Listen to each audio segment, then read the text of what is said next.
दारू बेच करके वो बोल रहे कि राज्य का राजस्व को बढ़ाएंगे। हम शराब बेच के ही तो राज्य चलाएंगे ना। हमारे पास बचने क्या दिया लोग? तो जीएम लैंड तो आप लैंड बैंक बना के गरीबों का जमीन को आप ले लिए, तो हमारे पास बचा क्या? राज्य चलाने के लिए तो हमको राजस्व की जरूरत है ना। ज्यादातर घटनाएं शराब सेवन के कारण घट रही है। तो अगर हमारा राज्य भी अगर शराब के राजस्व को के स्थान पर किसी अन्य विकल्प को तराशे जहां से राजस्व की प्राप्ति हो सकती है तो बेहतर होगा। माननीय मंत्री महोदय बैठे हैं फूफा जी, दारू वाला मामला भरपाई कर रहे हैं और पानी वाला में कुछ नहीं आ रहे, तो अजबे कर रहे हैं आप।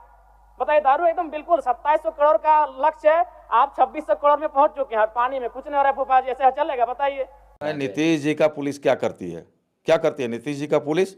आपका कंट्रोल नहीं है क्या? आप बॉर्डर सील करो। आपका बॉर्डर में घुस रहा है, उसमें हम क्या करेंगे? इसका मतलब शराब घुस रहा है तो कुछ और भी तो नहीं घुसता है। एमआरपी से अधिक मूल्य शराब बेचा जा रहा है, राज्य से बाहर डुप्लीकेट शराबों को बेचा जा रहा है। फूफा जी, मंत्री जोगेंद्र प्रसाद महतो जी कहते हैं कि भारत सरकार ने तो रेल बेच दिया, गेल बेच दिया, जीएम लैंड को लैंड बैंक बना दिया, अब हमारे पास कुछ बचा नहीं, तो इसलिए दारू बेच के देश का राजस्व को चलाएंगे, राज्य का राजस्व। देखिए, पहला बात तो उनके इस बयान को हम आपके मुख से सुन रहे हैं।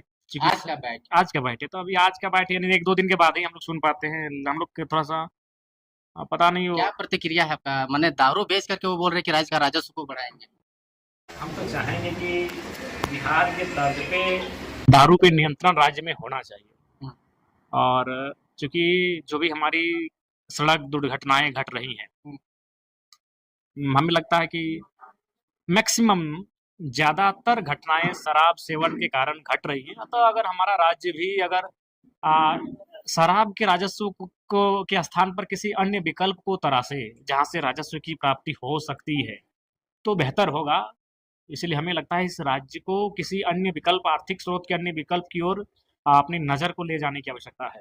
कहा जाता है कि विधानसभा में जब आप बात उठाते हैं तो आपकी बातों की गरिमा होता है। बहुत सारे मुद्दों का आपने उठाए, हमको लगता है 50 से प्लस मुद्दा उठाए सत्र के दौरान में। कितना का अभी तक देख पा रहे हैं? देखिए, सबसे पहला बात है, जो सवाल होते हैं उसका एक समिति है। विधानसभा में 24-25 समिति है, तो एक प्रश्न समिति भी है, ध्यान आकर्षण प्रश्न समिति है। वो समिति जो भी माननीय विधायक सवाल उठाए हैं, सारे सवाल, उन सवालों को समिति में जाके रखा जाएगा।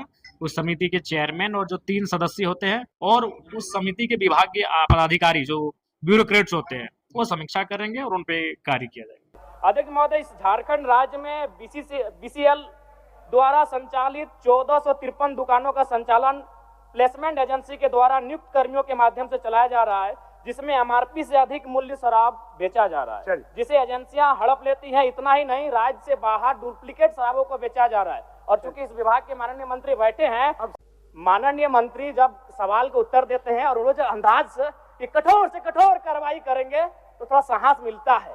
बड़ा एकदम धाकड़ अंदाज में, रावड़ी अंदाज में देते हैं कि कठोर से कठोर कार्रवाई करेंगे। तो माननीय मंत्री महोदय, फूफा जी आपसे आग्रह होगा कि शराब के विभाग में जो ब्लैक लिस्टेड कंपनियां उन पे कार्रवाई हो और जो लोग दोषी हो उन पे एफआईआर। डुप्लीकेट शराब समझ सकते हैं कि आप गंभीर विषय है, उन पे कड़ी से कार्रवाई करें और आप जो ये बोलते हैं कठोर से कठोर कार्रवाई, उसको धरातल में लेके आइए महोदय।